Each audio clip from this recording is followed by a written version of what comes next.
Let's talk about a fear that quietly taxes your future, which is I'm scared of getting into more debt. If that's you, I completely understand. Truly, you've watched debt crush families, strain marriages, and turn promising ventures into stressful nightmares. But here's the twist most people never hear. It wasn't debt by itself that ruined them. It was undisciplined, unprofitable, unmanaged debt. Debt without a plan, debt without math, debt without guardrails. Today, I'm going to open the hood and show you how the wealthy actually think about debt, how banks and corporations use it every single day, and a safe step by step way for you to use the right kind of debt to grow without blowing yourself up.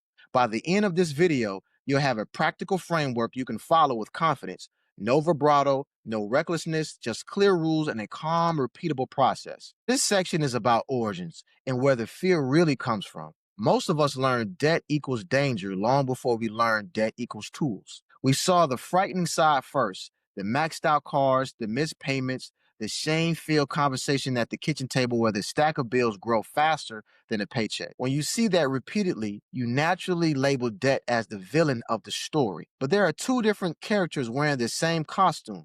There's consumer debt that buys things that don't pay you back, like clothes, gadgets, equipment, quick getaways, things that feel good now but don't return a dollar later.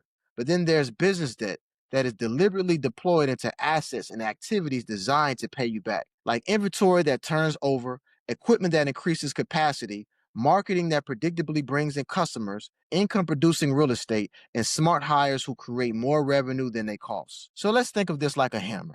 You're not afraid of a hammer, you're afraid of smashing your finger because the hammer was used carelessly. Debt is the same tool, used wrong. It hurts. Used right, it builds. The goal is to not swear off the tools. The goal is to learn to handle them precisely, patiently, and profitably. So let's slide into section 2. The mindset difference between how scarcity thinks and how investors think. A scarcity mindset says no debt ever. I'll wait until I pay cash on paper. That sounds noble, but in practice, waiting has a hidden price tag called opportunity decay. Meanwhile, an investor mindset asks a simple, sober question. If I can borrow at a certain cost and reasonably earn 2 to 3 times that cost, why would I spend a year or two waiting? Consider a calm, real scenario. A $20,000 marketing push is forecast conservatively to bring in $60,000 over 6 months. Waiting to save the $20,000 didn't save you. It cost you $40,000 in spread. It delayed your growth and it robbed you of the momentum that revenue would have created in months 7, 8, and 9. The investor mindset is not reckless, it's rigorously mathematical. It recognizes that time is an asset too, and letting opportunity decay is its own silent, expensive debt. Now, on to section 3, which is how institutions actually operate. We're taught one message, which is the financial system runs on another system.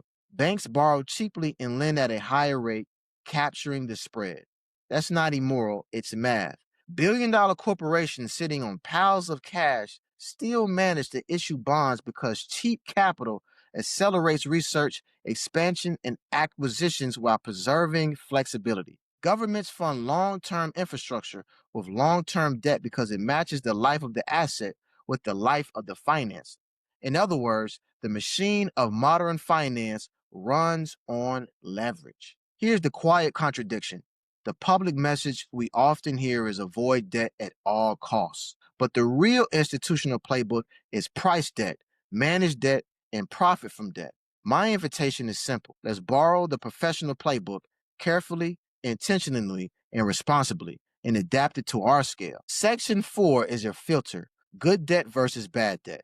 With a simple test, before you borrow a single dollar, ask yourself 4 questions in plain English. First, cash flow. Will this purchase reliably produce revenue within the next 30 to 90 days? If the answer is vague, slow down. And second, which is math, is the expected return at least 2 to 3 times the fully loaded cost of capital, including fees and at the end of the promotional period. Don't build this off of hope. Create expectation based on real numbers or repeatable proof. Will this give me control over an asset, a pipeline, or a capacity I can scale? If you can influence the outcome, you're gambling, not investing. And 4, which is plan. Do I have a clear, dated payback plan with specific milestones for when and how principal will be retired? If you can't answer yes to at least three of those questions today, then it's probably the wrong kind of debt for you right now. Not forever, just not today. You have to fix the model first, then add capital. And section 5 is the return on math. Plain and simple. Let's run easy numbers together, slowly and transparently. Imagine you access $50,000 at no interest introductory APR for 12 months. You deploy it into a campaign with conservative assumptions. Let's say the campaign generates $100,000 in revenue over the next 6 to 9 months. Your gross margin is 50%, and that's $50,000 in gross profit. Now subtract the real operation cost to fulfill that revenue. Maybe that's $25,000. You're left with a net profit of roughly $25,000 before pay down. So how do you handle the debt? You pay the principal back from cash flow as it arrives. You don't wait until month 12 and panic. You chip away weekly or monthly, calmly and consistently. Even if you underperform by 40%, you still have room to cover principal and maintain a cushion. Essence of asymmetric upside, limited downside with multiple ways to win on the upside. You're not hoping for perfection, you're engineering safety. Now add two perspective guardrails that make the whole plan sturdier. First, keep a 3 to 6 month payment reserve that sits outside the borrowed funds. That reserve is your oxygen mask if something stalls. Second, set an interest coverage target to 3 times. That means your projected monthly profit after the promo period ends should be at least triple the projected monthly payment. If it isn't, scale your plan down, tighten your execution, or extend your runway. The point is not to be brave. The point is to be bulletproof. Now, Section 6 covers 5 rules I'll never break. These are quiet, practical rules that remove drama from the equation. Rule 1. Keep your personal life and your business life separate. Use a proper entity like an LLC or corporation and then open an EIN-based account. Commingling builds confusion, and confusion destroys decision making. Rule 2. Only fund revenue engines or durable assets. That means marketing that predictably converts, inventory with proven turnover, equipment that genuinely increases billable capacity, or furnishings for income producing rentals. Things that create cash flow, not clutter. Rule 3. Use tranches instead of one big swipe. Release money in small, clearly defined phases that are tied to milestones. If milestone A doesn't hit, you pause, recalibrate, and protect your one way. That builds in risk management. Rule 4. Create a sinking fund on day one. Don't wait until you feel ready. Route 10 to 20% of every sale into a dedicated debt kill account and set an automatic weekly payment from that amount. This gentle discipline turns a mountain into a series of small, almost invisible hills. Rule 5. Pre-plan your exit. Your exit is your strategy for retiring the debt. Maybe you pay it down with cash flow during the promotional window. Maybe you refinance it to a term loan once revenue becomes consistent. Maybe you roll profitable inventory cycles again and again. And if needed, maybe you sell the asset or contract as a clean exit. Knowing your exit before you enter keeps you measured and calm. Now let's head to section 7, which brings it down to earth with 3 practical use cases. Many plans you can picture immediately. First, furnishing cash flowing rentals. You access $20,000 to $40,000 at an introductory rate. You spend deliberately on durable furniture, mattresses that won't quit, linens that last through turnover, smart locks that reduce headaches, and modest upgrades that lift nightly rates. Your guests pay the improvements through consistent bookings, and the cash flow feeds your sinking fund. Your quiet guardrail here is a debt service coverage target of at least 1.5 to 2 times from net cash flow, and a 60-day reserve so you never feel squeezed between seasons. You're not buying decor, you're buying a higher average daily rate and better reviews that compound over time. And then next, you focus on a client acquisition sprint. You access $10,000 to $25,000. You allocate it to advertising, a reliable appointment setter, and a simple, sharply written funnel that you can monitor daily. Your North Star is the ratio between customer acquisition costs and lifetime value. Lifetime value needs to land at $3 or more. You deploy in 2-week sprints, not endless campaigns. If acquisition cost creeps above your target for a full week, you pause without ego. You fix the weak link, and then you create targeting that offers a good follow-up, and then you relaunch. Payment happens steadily through weekly auto payments funded by closed-won deals. This is not about gambling on viral moments. This is tightening a machine until it works to perfection. And last but not least is using debt for proof of funds on a short, disciplined bridge to be bankable. You access $50,000 to secure a contract, a deposit, or a narrow window on a deal you believe in. The goal is simple: control the opportunity quickly, then transition into stable financing, either a term loan or a partner's equity, within 60 to 90 days. This only works if the exit path is written down with dates and if the stakeholders agree. If there's no documented takeout path, it's not a bridge, it's a cliff. The strength of a bridge is not how exciting it looks, it's how predictably it connects point A to point B. Now, Section 8 is a step by step starter plan for the person who feels genuinely scared but motivated. Begin by cleaning the slate. Make a calm, complete list of every current debt and move any high interest consumer balances to lower rate options if that's available. Next, set up a business checking account. Choose straightforward accounting software and use separate cards for business activity. When you separate flows, you see reality clearly, and clarity makes you powerful. Then build a 90-day profit map. Act with radical honesty.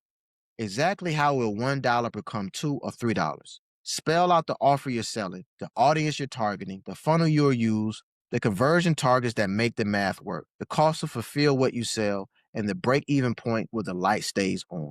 Don't guess, decide. After that, start tiny.